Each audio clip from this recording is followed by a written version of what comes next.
Intermittent fasting is one of the most popular health trends on the internet. Depending on who you ask, it either unlocks fat burning, fixes your metabolism, boosts your brain, and practically washes your dishes, or it is just skipping breakfast with better branding. So, which is it? If you are a beginner, here is the truth.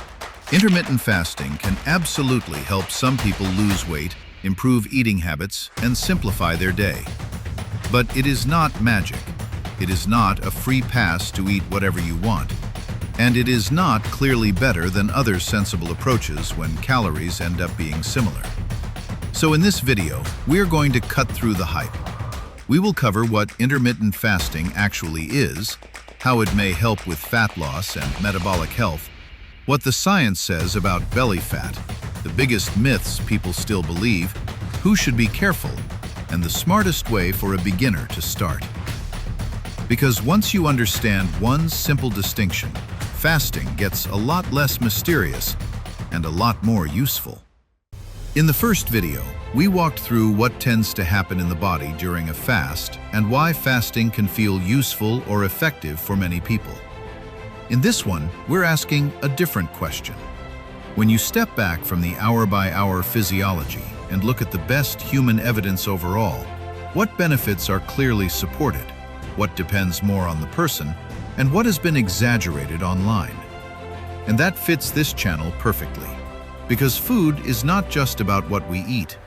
It is also about what happens when we do not eat, what happens between meals, what happens when the fast ends, and how the body responds depending on what, when, and how much we eat.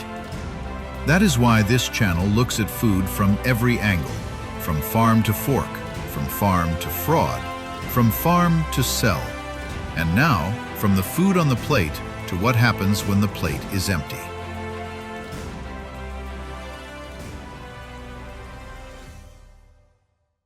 The first thing most people get wrong about intermittent fasting is what they mean by belly fat.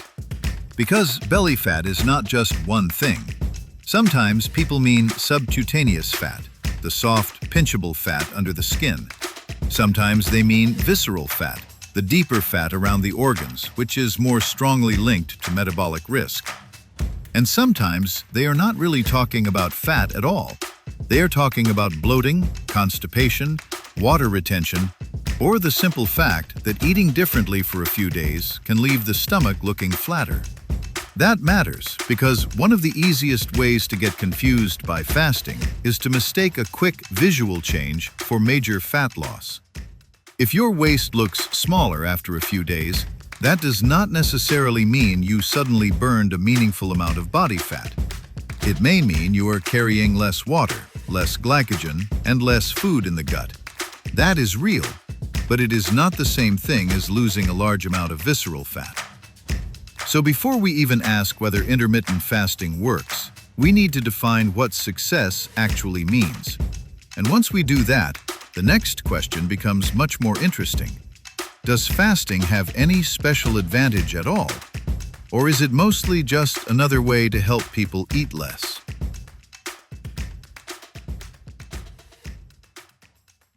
Here is the central truth. Intermittent fasting can work for more than one reason. But in the real world, the biggest and most consistent driver is usually simpler. It often helps some people eat fewer calories more consistently. At its core, intermittent fasting is not a specific diet. It is a schedule.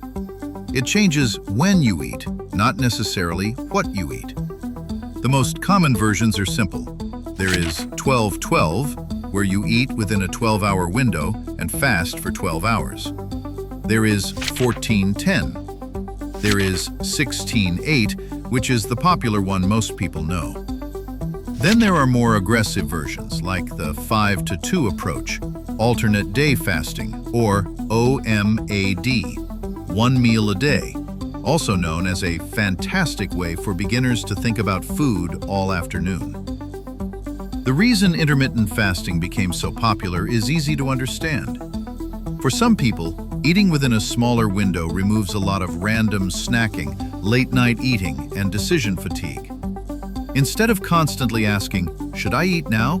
the schedule answers for you, and that can be powerful. But here is the key point. Fasting is a tool, not a superpower. It helps if it makes eating simpler. It does not help if it turns your eating window into an all-you-can-compensate buffet.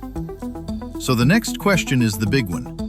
Does it actually work better than regular dieting? Here is the most honest, evidence-based answer. Intermittent fasting can work, but in high-quality comparisons, it usually is not clearly superior to regular calorie restriction when total calories are similar. That means fasting often works for a very practical reason. It helps some people eat less. Not because the clock itself is magical. That point gets lost online all the time. People hear phrases like fat-burning mode, metabolic switching, or insulin stays low, and assume fasting must have a special advantage. But the bigger, more reliable pattern is much simpler. If your weekly intake comes down in a way you can sustain, you are likely to lose fat. If fasting helps you do that, great.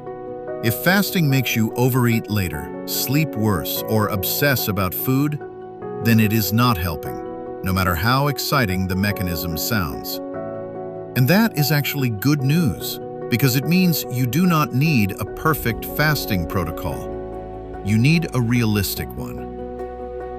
Still, there is one area where people get especially emotional: belly fat. So let's deal with that directly. Yes, but not in the magical way people often claim. If intermittent fasting helps you lose overall body fat, then waist size often comes down too, and visceral fat usually improves as part of that broader fat loss process. But that does not mean fasting uniquely targets belly fat first. You cannot spot reduce fat. Your body decides where fat comes off first, and that decision is not open to negotiation. This is where the internet gets very dramatic. You will hear that fasting melts visceral fat, or that it targets dangerous belly fat first. That language sounds great in a thumbnail. It is just more confident than the evidence really allows. The better way to say it is this: if fasting helps you stay in a calorie deficit consistently, then over time, body fat tends to go down, and that includes abdominal fat. Waist circumference is useful here. It is not perfect, but it is one of the easiest practical ways to track changes related to abdominal fat risk over time. So, yes, intermittent fasting can help with belly fat, but mostly for the same reason other effective strategies do. It helps create conditions for sustained fat loss. And if that sounds less magical than what you have heard online, good. We are making progress. Because now we can talk about the part that actually decides whether fasting works for a beginner: adherence.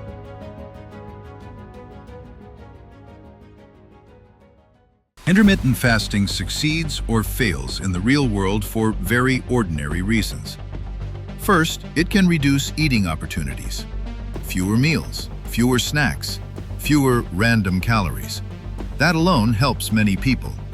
Second, it can lower decision fatigue. Some people do very well when the rule is simple. If it is outside the window, I am not eating. That works better for them than tracking every bite. But here is the other side. Fasting can also backfire. If you spend the whole morning white-knuckling hunger, then eat half your day's calories in 20 minutes, you may erase the deficit you created. If your meals are low in protein and fiber, hunger often comes roaring back. If fasting pushes you into late-night overeating, poor sleep, or a guilt and binge cycle, it is no longer a useful structure. It is just stress wearing a fitness costume. And this is why one person says fasting changed their life, while another says it did absolutely nothing. They are not necessarily responding to different science. They are responding to different behavior. Which brings us to the most useful beginner question of all. What is the smartest way to start? For most beginners, the smartest approach is not the most extreme one. It is the one you can still follow when life becomes inconvenient. That usually means starting with a 10 to 12-hour eating window. Yes, really, that may sound almost too simple, but for many people it already cuts out mindless evening snacking and gives meals a bit more structure. If that feels easy after a couple of weeks, then moving to 14 to 10 or 16 to 8 may make sense. But starting aggressively is often a mistake. Beginners do not need to prove they are tough. They need to prove they can be consistent. And consistency gets a lot easier when you stop treating fasting like a contest. A great beginner setup looks something like this. Eat within a consistent window. Build meals around protein. Include high-fiber foods that actually keep you full. Drink enough water. And do not let the eating window become an excuse for chaos. That last one matters, because a shorter eating window does not rescue poor diet quality. If anything, it makes food quality more important. And that leads to the hidden piece most fasting conversations miss. What you eat still matters. A lot.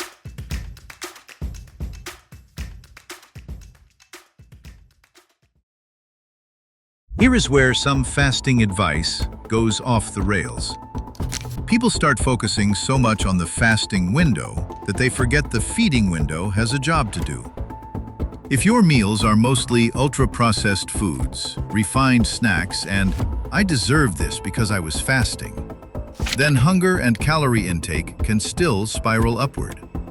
A more useful approach is boring, which is usually a sign it works. Prioritize protein. Protein helps with fullness and supports muscle retention during weight loss. Get enough fiber. Fiber-rich foods tend to make fasting easier because they help control hunger for fewer calories. Think fruit, vegetables, beans, potatoes, oats, yogurt, eggs, fish, lean meats, whole grains, and meals that look like actual food. This does not mean you need a perfect clean eating fantasy. It means your eating window should support your goal instead of sabotaging it. And if you want one sentence to remember, here it is. Fasting changes the schedule. Food quality still changes the outcome. Now, there is another huge piece of this that gets overlooked because it is less glamorous than fasting. Exercise. And if belly fat and metabolic health are the goal, exercise matters more than people think.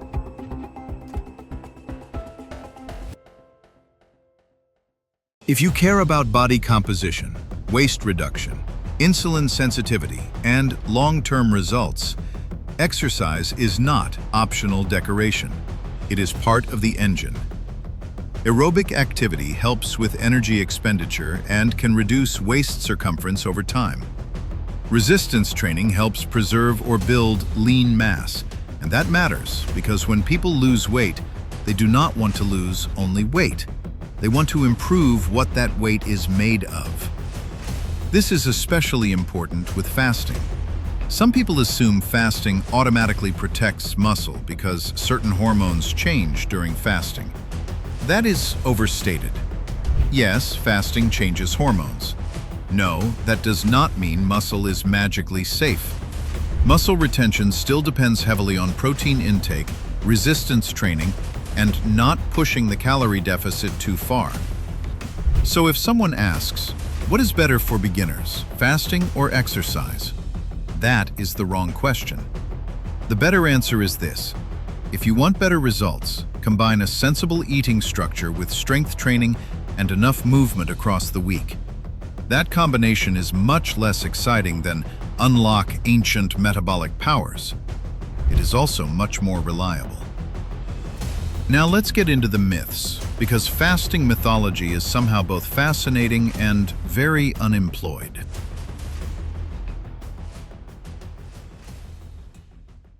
Myth number 1. Fasting is better than all other diets. Not really. It may be better for you personally if it fits your life well, but that is different from saying it is universally superior. Myth number 2. Fasting targets visceral fat first. Again, too confident. If fasting helps you lose fat overall, visceral fat may improve too. But the evidence does not support treating fasting like a spot reduction hack for your abdomen. Myth number 3.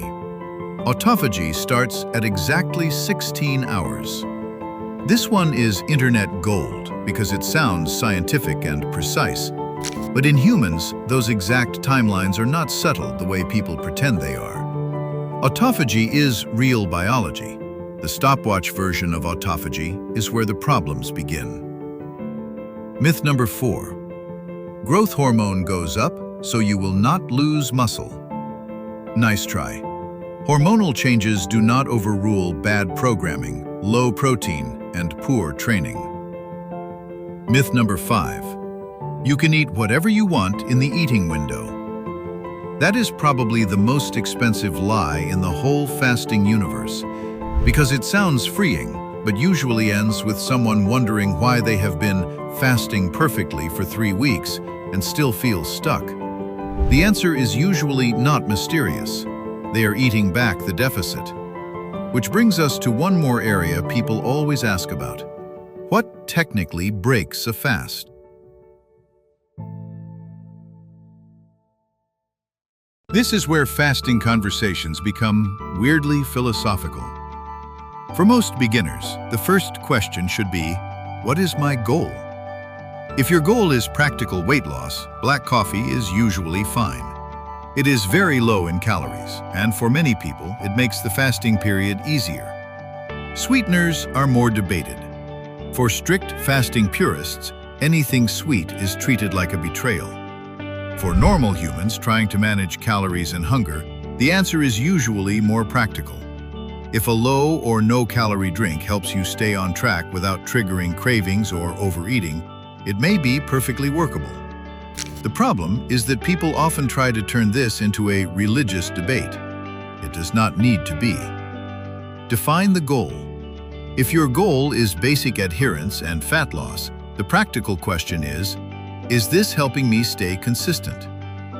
We can absolutely do a full separate video on coffee, sweeteners, creamers, supplements, and what truly breaks a fast, because that rabbit hole gets deep very fast. But before anyone tries this, there is a much more important question. Who should be careful?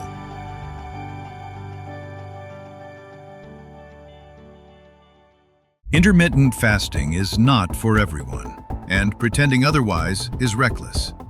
If you have a history of eating disorders, fasting can be a bad idea. If you are pregnant or breastfeeding, this is not the time to experiment with restrictive eating patterns. If you are underweight, frail, or medically complex, caution matters. And if you use insulin or medications that can cause low blood sugar, fasting can become medically risky without proper guidance. Also, if meal timing matters for your medication schedule, that needs to be taken seriously. This is where the internet tends to become very casual. Real bodies are not social media arguments. So let's keep this simple. If fasting causes dizziness, repeated binging, worsening sleep, obsessive thoughts about food, terrible workouts, or emotional fallout around eating, then it is not helping you. It may be popular, it may be biologically plausible, it may even work beautifully for somebody else. But if it is making your life worse, then it is the wrong tool for you. And that brings us to the real conclusion.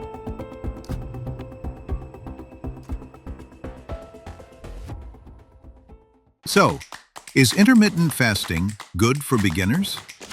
Yes, it can be, especially if you like structure, hate constant meal decisions, and find that a smaller eating window naturally helps you eat less without feeling miserable.